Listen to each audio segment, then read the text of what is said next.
اور ہر انسان اس پل کے اوپر سے گزرے گا۔ اللہ تعالیٰ نے اس پل کے نیچے کنڈے لٹکائے ہوئے ہیں، جس کو اللہ حکم دے گا وہ کنڈے اس انسان کو پکڑیں گے اور جہنم کے اندر پھینک دیں گے۔ پچھلے جمعے میں ہم نے یہ بھی پڑھا کہ پل صراط سے ثم ننجی الذین اتقوا، وہی بچے گا جو تقوی اختیار کرے گا۔ اگر میں آسان لفظوں میں بات کہوں تو پل صراط سے وہ بچے گا جس نے جنت میں جانا ہوگا۔ پل صراط سے آگے جنت ہے، جو پل صراط سے بچ گیا وہ جنت میں چلا جائے گا۔ اللہ رب العزت نے پل صراط سے آگے جنت رکھی ہے، لیکن جنت میں جانے سے پہلے اور پل صراط کے بعد ایک اور پل آئے گا۔ یقیناً اس پل سے جنتی لوگ گزریں گے، لیکن وہاں پہ جنتی لوگوں کو روک دیا جائے گا۔ نبی علیہ الصلوۃ والسلام کی حدیث کے مطابق جنتی لوگوں کو اس پل پر روک کر اللہ تعالیٰ ان کے سینے صاف کرے گا، ان کے دل صاف کرے گا۔ جس دل میں کوئی کھوٹ، کوئی شکوہ، کوئی شکایت اپنے مسلمان بھائی کے بارے میں کسی بھی قسم کی کوئی بھی بات، کوئی رنجش اگر اس نے دل میں رکھی ہے، اللہ تعالیٰ اس پل پر سب کو کھڑا کر کے دلوں کی صفائی کرے گا اور صاف دلوں کے ساتھ بندہ جنت کے اندر داخل ہوگا۔ اللہ رب العزت نے اس کا اشارہ قرآن کے اندر بھی کیا ہے، وَنَزَعْنَا مَا فِي صُدُورِهِم مِّن غِلٍّ إِخْوَانًا، جنتی لوگوں کا اللہ تعالیٰ آپس کے اندر غل ختم کر دے گا، کسی بھی قسم کی کوئی بھی رنجش نہیں ہوگی۔ اس حدیث کو ہم دو پہلوؤں سے لیتے ہیں، ایک تو یہ کہ پتہ یہ چلا جس کے دل میں رنجش ہے وہ جنت میں نہیں جائے گا، رنجش صاف کرنی پڑے گی۔ اور دوسری محترم بھائیو، اہم بات یہ ہے، اگر وہاں پہ اللہ تعالیٰ رنجش دور کرے گا تو اجر نہیں ملے گا، لیکن اگر وہ رنجش، وہ کینہ، وہ شکوے شکایتیں، وہ معافی تلافی آج اگر ہم دنیا میں کر لیں، اگر ہم یہ عمل دنیا میں کر لیں تو اس کے بدلے میں اللہ تعالیٰ ہم کو جنت عطا کر دے گا۔ آپس میں ایک دوسرے کو معاف کرنا، معافی تلافی، سینوں کو صاف رکھنا اتنا عظیم عمل ہے، اللہ پل صراط سے بھی گزارے گا اور پل صراط کے بعد اللہ تعالیٰ بندے کو جنت بھی عطا کریں گے۔ ہمارے ہاں مسئلہ یہ ہے، لوگ دلوں میں باتیں چھپا لیتے ہیں، بعض اوقات لوگ دوسروں کے عیب تلاش کرتے رہتے ہیں۔ اگر کسی کا کوئی عیب مل جائے، مل ہی جاتا ہے، انسان ہے نا، غلطی کمی کوتاہی ہو جاتی ہے، جب کسی کا کوئی عیب مل گیا اس عیب کو سنبھال کر رکھ لیتے ہیں، اور مقصد یہ ہوتا ہے جب موقع ملے گا نا میں اسے ذلیل کروں گا، اور اگر اللہ نہ کرے موقع مل جائے پھر ہم خوب ذلیل بھی کرتے ہیں، اور پھر ہم بڑا اندر ہی اندر خوش ہوتے ہیں کہ میں نے بہت بڑا کام کر لیا، میں نے اس کو ذلیل کر دیا۔ نا محترم بھائیو، یہ بہت بری بات ہے، بلکہ بہت بڑا گناہ ہے۔ نبی علیہ الصلوۃ والسلام کے حدیث کے مطابق جو بندہ کسی کا عیب تلاش کر کے اس کو رسوا کرتا ہے، فرمایا اللہ تعالیٰ اس کو اس کے اس گناہ کے بارے میں رسوا کرے گا جو اس نے لوگوں سے چھپ کر کیا ہوگا۔ حدیث کے الفاظ ہیں وَلَا تَتَّبِعُوا عَوْرَاتِهِمْ، فرمایا کبھی کسی کا عیب نہ تلاشا کرو۔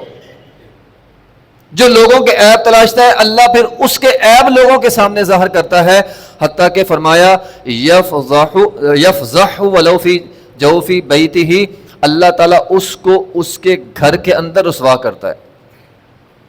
آپ گھر کی چار دیواری میں چھپ کر گناہ کرتی ہیں، اللہ لوگوں کے سامنے بیان کر دیتا ہے۔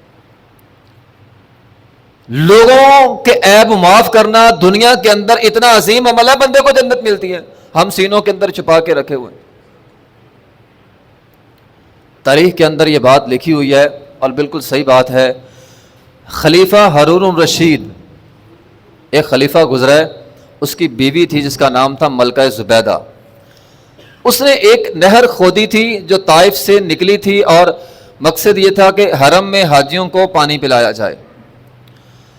اب طائف کا علاقہ یہ پہاڑی علاقہ تھا، نہر کھودنا بہت مشکل تھا اور کم و بیش اس کی لمبائی بھی 100 کلومیٹر.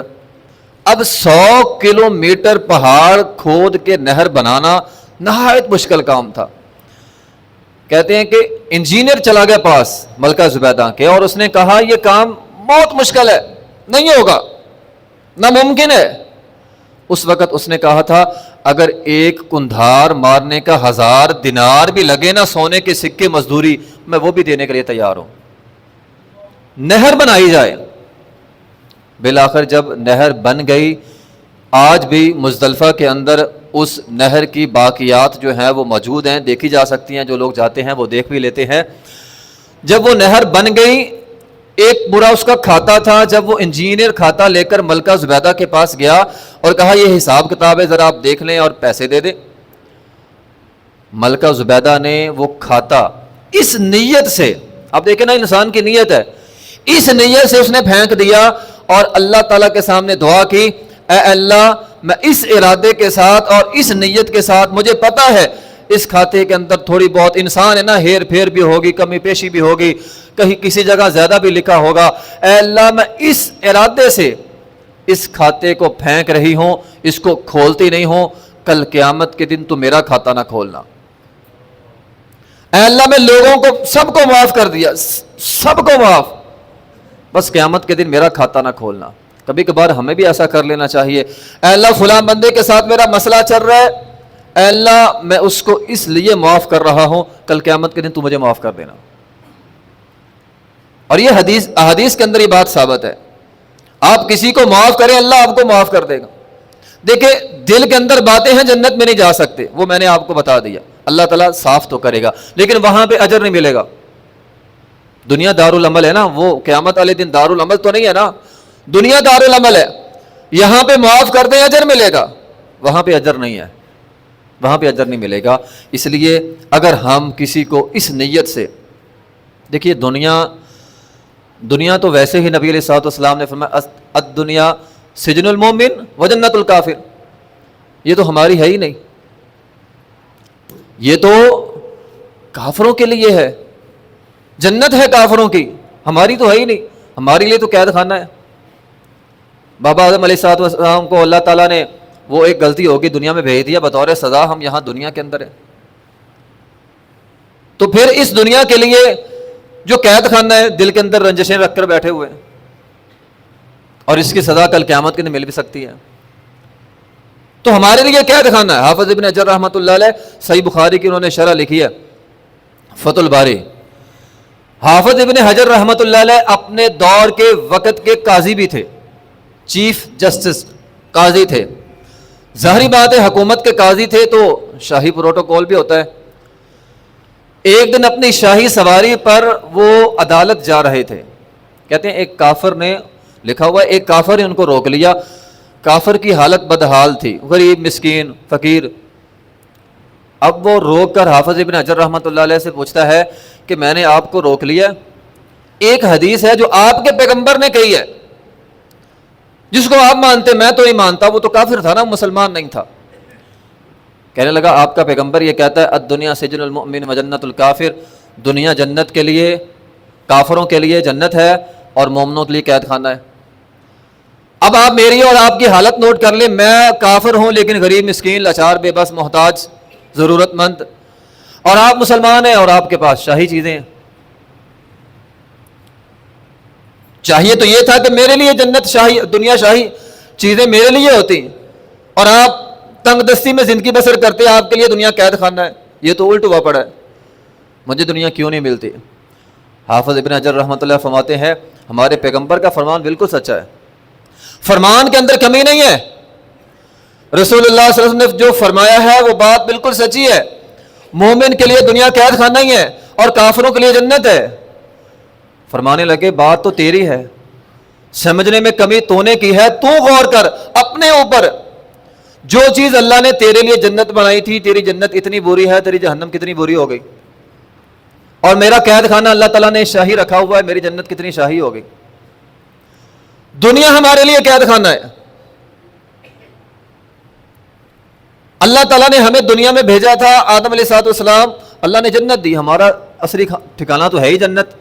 اللہ تعالیٰ نے تو ہمیں جنت دی تھی، آدم علیہ السلام کو جنت میں اللہ نے بھیجا، اللہ تعالیٰ نے فرمایا ساری چیزیں تیرے لیے، صرف ایک پابندی کرنی، صرف ایک پابندی، فلاں چیز نہیں کھانی بس۔ آدم علیہ السلام سے غلطی ہو گئی، دنیا میں آ گئے، اب یہاں اللہ تعالیٰ نے بطور سزا بھیج کر کہا جنت ہی تمہیں دوں گا، تمہارا گھر ہی تمہیں واپس ملے گا، لیکن چند اور پابندیاں ہیں، نماز کی پابندی ہے، روزے کی پابندی ہے، گناہ کے کام نہیں کرنے، خواتین نے پردہ کرنا، یہ پابندیاں ہیں۔ فرمایا جیل کے اندر ہو، قید خانے کے اندر ہو، یہ پابندیاں ہیں، اگر تم نے یہ پابندیاں ادا کر لیں تمہیں وہ جنت عطا کروں گا، وہ جنت عطا کروں گا، وَلَكُمْ فِيهَا مَا تَشْتَهِي أَنفُسُكُمْ، جو تمہارے دل میں آئے گا وہ پورا ہوگا۔ کوئی خواہش، کوئی تمنا، کوئی آرزو ایسی نہیں ہوگی بندہ جنت میں کرے گا اور پوری نہ ہو۔ چند پابندیاں ہیں، کر لو۔ ہمیں تو یہ پابندیاں بعض اوقات پہاڑ لگتی ہیں، عذاب لگ، وہ 5 نمازیں پڑھنی، اب تو دن بڑے چھوٹے ہیں، ظہر کی پڑھو، عصر کی ہو گئی، عصر کی پڑھو، مغرب عشاء، وقت نہیں ہے۔ فرمایا پابندیاں ہیں۔ جیل کے اندر جو قیدی پابندیوں کے اندر رہتا ہے، کوئی خلاف ورزی نہیں کرتا، اس کی سزا معاف ہو جاتی ہے بعض اوقات، اور جو وہاں پر رہ کر اور فتنے کرتا ہے اس کی سزا اور بڑھ سکتی ہے۔ ان پابندیوں کی پاسداری کریں گے، اللہ تعالیٰ فرماتے ہیں ایسی جنت دوں گا، وَلَكُمْ فِيهَا مَا تَدَّعُونَ، جو مانگو گے ملے گا۔ چند پابندیاں ہیں، جنت تو ہماری ہے، ہاں نافرمانی کرو گے اٹھا کے جہنم کے اندر پھینک دوں گا، اگر فرما برداری کرو گے، حدیث میں آیا ہے، یہ تو ہے نا قرآن کی آیت کہ جو خواہش کرو گے ملے گا، اگر ساتھ ایک اور حدیث کو ملا لیں تو نبی علیہ الصلوۃ والسلام نے فرمایا وہاں تو ایسی نعمتیں ہوں گی جو کسی کان نے سنی نہیں، آنکھ نے دیکھی نہیں، دل میں کبھی خیال تک نہیں آیا۔ ہم خیالوں کی دنیا میں پتہ نہیں کہاں کہاں چلے جاتے ہیں، خوابوں خیالوں میں پتہ نہیں کہاں کہاں چلے جاتے ہیں، ہم تو بادشاہ بھی بن جاتے ہیں، خیال ہے نا، سوچ سکتے ہیں۔ فرمایا جنت میں جو ہوگا تمہارے خیال میں بھی نہیں ہوگا۔ انسان کا خیال کہاں تک جا سکتا ہے؟ دنیا تک، دنیا میں جو دیکھتا ہے وہی سوچ سکتا ہے، اور جنت میں دنیا تو کچھ بھی نہیں۔ اے انسان، جو تیری سوچ ہے جو دنیا تک محدود ہے، دنیا کی چیزوں تک محدود ہے، تو کیا خیال کر سکتا ہے میں بادشاہ بن جاؤں، ساری دنیا کا مالک بن جاؤں؟ بس یہاں تک سوچ سکتا ہے۔ تیری سوچ جو دنیا تک محدود ہے، وہ دنیا اللہ کو اتنی حقیر ہے، فرمایا اگر ایک مچھر کے پر کے برابر بھی ہوتی تو کافر کو پانی کا گھونٹ نہ دیتا۔ ہماری سوچ تو یہاں تک ہے، اور جہاں تک ہماری سوچ ہے وہاں اللہ تعالیٰ فرماتے اتنی حیثیت بھی ہوتی مچھر کے پر کے برابر، کافر کو ایک گھونٹ پانی نہ دیتا۔ وہ الگ جہان ہوگا، جنت ہے ہی الگ جہان، تو محنت تو اس کے لیے ہونی چاہیے۔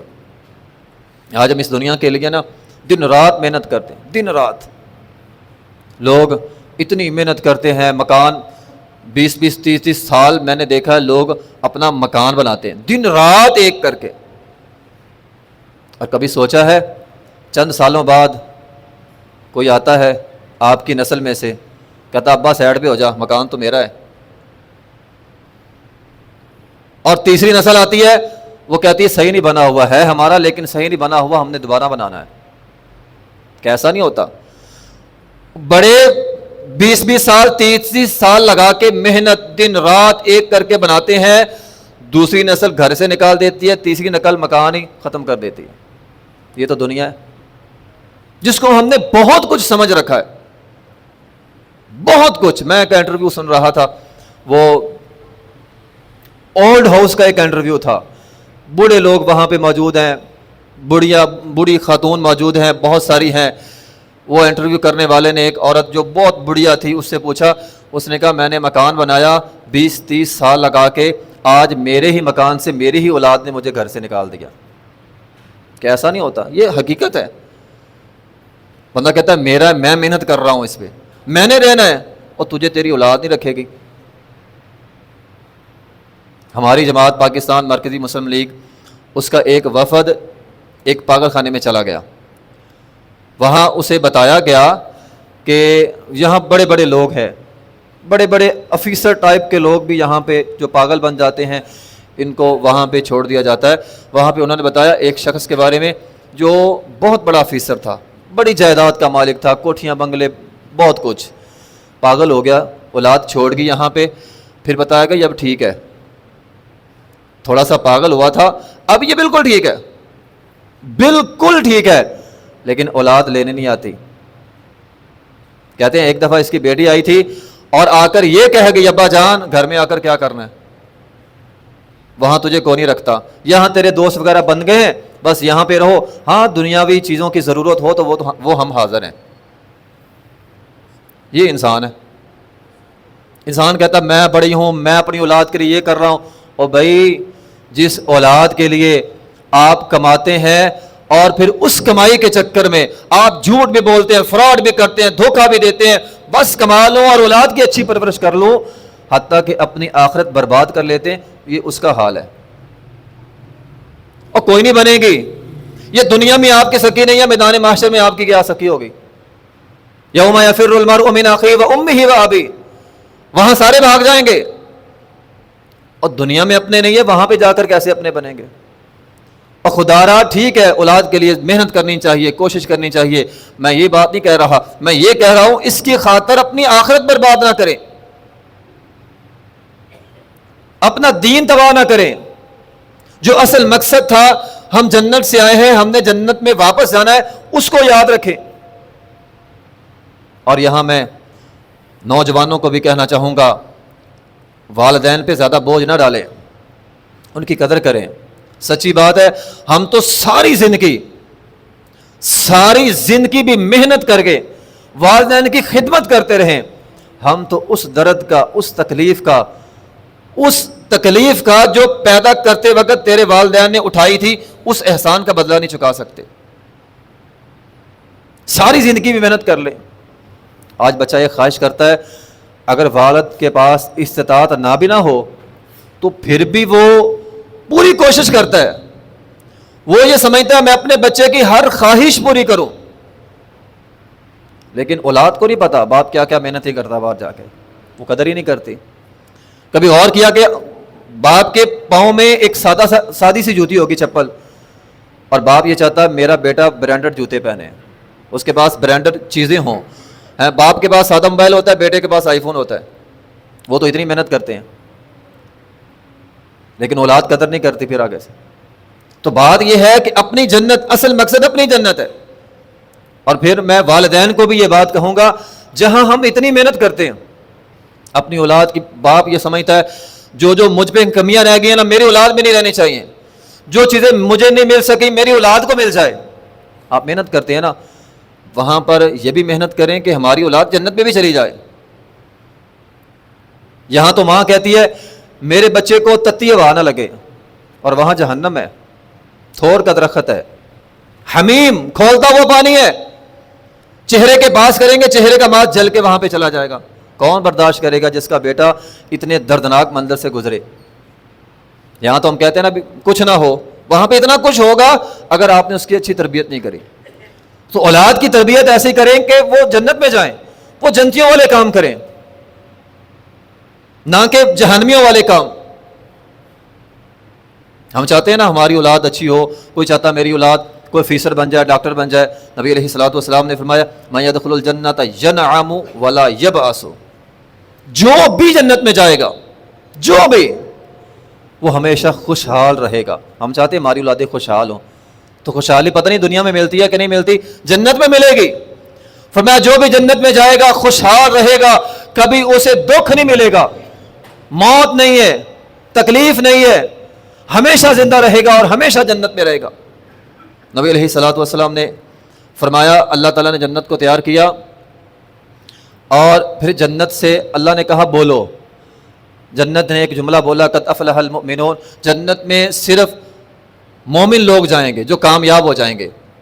اور پھر اس جواب پر فرشتوں نے کہا تھا اللہ تعالیٰ تو نے جنت کو کتنا خوبصورت بنایا ہے، یہ تو ایسے ہی ہے جیسے بادشاہوں کا گھر ہے۔ تو ہم چاہتے ہیں ہمارا بیٹا افیسر بنے، آپ اپنے بچے کو جنتی بنائیں، وہ بادشاہ بن جائے گا۔ تو نیک عمل خود بھی کرے، قوا انفسکم واہلیکم نارا، قرآن کہتا ہے پہلے اپنے آپ کو پھر اپنی اولاد کو جہنم کی آگ سے بچاؤ، جنتی بناؤ. پہلے خود کے لیے محنت کرو کہ ہم نے جنت میں جانا ہے، پھر اپنی اولاد کے لیے محنت کریں کہ انہوں نے جنت میں جانا ہے. نبی علیہ الصلوۃ والسلام نے فرمایا چھوٹے چھوٹے عمل بتا دیتا ہوں، اگر ہم زندگی کی مصروفیت میں سے وقت ملے یہ چھوٹے چھوٹے کام کریں انشاءاللہ اللہ جنت دے گا.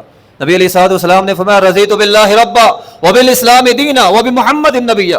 چھوٹے سے کملے 3 کلمے چھوٹے سے جو صبح شام پڑھتا ہے اور عقیدہ رکھتا ہے. کیا عقیدہ؟ رضیت باللہ ربا، میں اللہ پہ راضی، بھروسہ اللہ پہ، توکل اللہ پہ ہر وقت. الیس اللہ بکاف عبدا، رب کا قرآن کہتا ہے میں تجھے کافی نہیں ہوں. یار کتنا انسان کا عقیدہ کمزور ہو گیا. اللہ کہہ رہا ہے میں تیرے لیے کافی ہوں، مجھ سے بڑھ کر کون ہے؟ ہم کہتے ہیں نہیں اللہ نہ کافی ہے، فلاں کرے گا کام میرا. اللہ کو چھوڑ کر فلاں کے پاس چلے جاتے ہیں. پھر نہیں، ہاں عقیدے کے ساتھ اللہ پر بھروسہ کرتے ہوئے، توکل کرتے ہوئے، رضیت باللہ ربا، اے اللہ میں تیرے رب ہونے پر راضی ہوں. فرمایا اللہ تعالیٰ اس بندے کو جنت دے گا. دوست اچھے بنائیں، اپنی بیٹھک اچھی کریں، اپنا ماحول اچھا کریں. الرجل علی دین خلیلہ، آدمی اپنے دوست کے دین پر ہوگا. دوست آپ کا اچھا ہے آپ بھی اچھے ہیں، دوست آپ کا برا ہے آپ بھی برے تصور کیا جائیں گے. رسول اللہ صلی اللہ علیہ وسلم نے فرمایا، صحیح حدیث ہے، ایک جنتی آدمی جنت میں چلا گیا، وہ کہے گا اللہ ایک دوست تھا میرا، یقیمون الصلاۃ ویصومون یصلون معی ویصومون معی ویعملون معی، مل کر نمازیں پڑھتے تھے، مل کر روزے رکھتے تھے، مل کر نیکی کے کام کرتے تھے، سلاب زدگان کی مدد کرتے تھے، فلاں نیکی کے کام مل کر کرتے تھے. اے اللہ وہ کہاں ہیں؟ اللہ کہے گا وہ تو جہنم میں، اس نے گناہ بڑے کیے تھے. کہے گا اللہ میں جنت میں اور میرا دوست جہنم میں. اللہ تعالیٰ فرمائے گا اچھا اذهب فمن عرفت منهم، جا کے پہچان لے اور فاخرجه من النار، ان کو جہنم سے نکال لے. بھی اچھی دوستی ہوگی تو پھر ہی ہے نا، اچھے دوست بنائیں، نیک دوست بنائیں. حسن بصری رحمۃ اللہ علیہ اس حدیث کی تفسیر میں بیان کرتے ہیں نیک دوست بنایا کرو، ممکن ہے سفارش کی ضرورت پڑ جائے تو نیک دوست اپنے دوست کو بھی جنت میں لے کر جائے گا.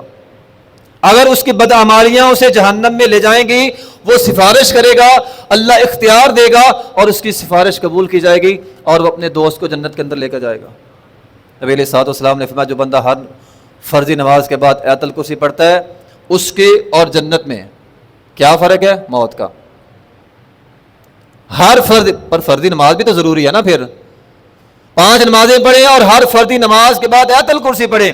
فرمایا اس کے اور جنت کے درمیان صرف موت کا فرق ہے، ادھر موت ادھر جنت، ادھر موت اور ادھر جنت. نبی علیہ الصلوۃ والسلام نے فرمایا جنت کے 8 دروازے ہوں گے، نماز پڑھنے والے نمازی جو دروازہ ہوگا اس میں سے جائیں گے، روزے رکھنے والے باب الصیام میں جائیں گے، جہاد کرنے والے جہاد کے دروازے جائیں گے. لوگوں نے پوچھا اللہ کے رسول کیا کوئی ایسا شخص ہوگا جس کو 8 دروازے آوازیں لگائیں گے؟ یہاں ہمارے ہاں لوگ بیرون ملک جاتے ہیں، صدر وزیر اعظم، وہاں پہ سب سے بڑی چیز نوٹ کی جاتی ہے استقبال کس نے کیا. وزیر اعظم نے کیا، اس دور کے اس ملک کے صدر نے کیا، کس نے کیا. جنت میں فرشتے ہوں گے اور وہاں یہ چیز نوٹ کی جائے گی کس کو کتنے دروازوں سے آوازیں ملتی ہیں. تو فرمایا پوچھا اللہ کے رسول کسی کو 8 دروازوں سے آوازیں ملیں گی؟ فرمایا ہاں ملیں گی. کس کو؟ فرمایا میرے ابو بکر کو رضی اللہ تعالیٰ عنہ. اور پھر نبی علیہ الصلوۃ والسلام نے فرمایا وہ خاتون جو نمازیں پڑھتی ہے، جو روزے رکھتی ہے، جو اپنی شرمگاہ کی حفاظت کرتی ہے، اور نمبر 4 اپنے خامد کی اطاعت کرتی ہے، کل قیامت کے دن جنت کے 8 دروازے اسے پکاریں گے، جس دروازے سے چاہے گی وہ جنت کے اندر چلی جائے گی. تو یہ چھوٹے چھوٹے اعمال ہیں، کم از کم فرائض ضروری ہیں، اور فرائض میں سب سے بڑا فرض نماز ضروری ہے. نماز پڑھیں، رمضان آ جائے روزے رکھیں، اللہ نے استطاعت دی ہے، حج کریں، عمرہ کریں، اللہ نے آپ کو مال دیا ہے، زکوٰۃ نکالیں. فرائض کے بعد یہ نفلی کام ہے، چھوٹے چھوٹے کام ہے. فرمایا جو بندہ وضو کرتا ہے، اچھی طرح وضو کرتا ہے، 2 نفل پڑھتا ہے، اللہ تعالیٰ اس کو جنت دے دے گا. چھوٹے چھوٹے عمل ہے نا، تو یہ چھوٹے چھوٹے اعمال ضرور کریں. ہم جنت سے آئے ہیں، واپس انشاءاللہ ہم نے جنت میں جانا ہے، لیکن اس کے لیے پابندیاں ہیں.